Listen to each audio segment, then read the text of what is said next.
Welcome to this week's episode of Humans in 5. We love igniting long-standing battles, and this week we're taking on the Battle of the Sexes. Now, we're big believers in the power of women, but in general, society underestimates the strength of women. Women are stereotyped as being the weaker sex, especially physically.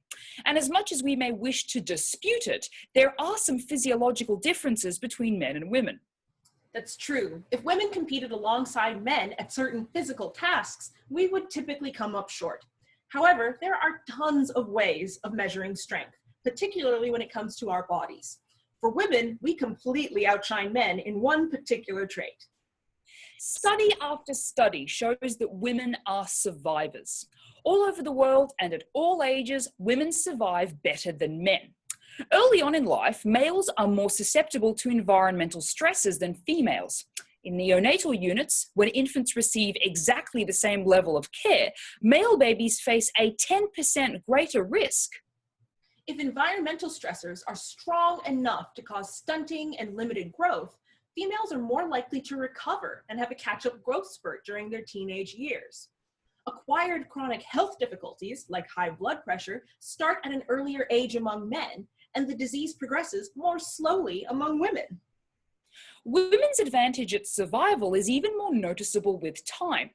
As we age, women are more likely to live longer, by about 5 or 6 years. There are 43 people on Earth today over the age of 110, and 42 of those are women. We may not lift the heaviest weights, but we do seem to hold the key to living the longest lives. Even man flu might not be an exaggeration. Women tend to survive better and respond faster when faced with infections. All these perks are great for women, but they represent real public health problems when it comes to ensuring care for men.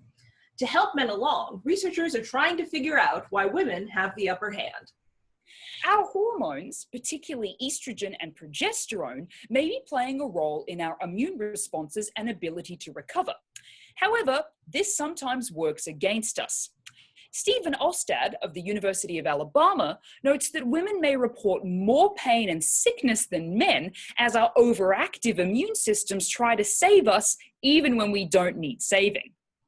On top of our hormones, there are social factors that also help women survive.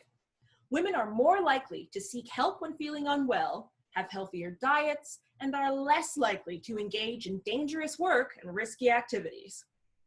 The real question is, why are women's bodies so good at surviving? Well, we don't really know. We may be survival machines with respect to our evolutionary history, as women had to deal with the added burden of childbirth while still engaging intensely in hunting, gathering, and other activities necessary for life. As the hunt continues, we hope you can help us chip away at the idea that women are the weaker sex. We may be, on average, smaller and less likely to pick up the heaviest things, but we've got grit where it counts. So we'll see you next week on Humans in 5. And don't forget to subscribe.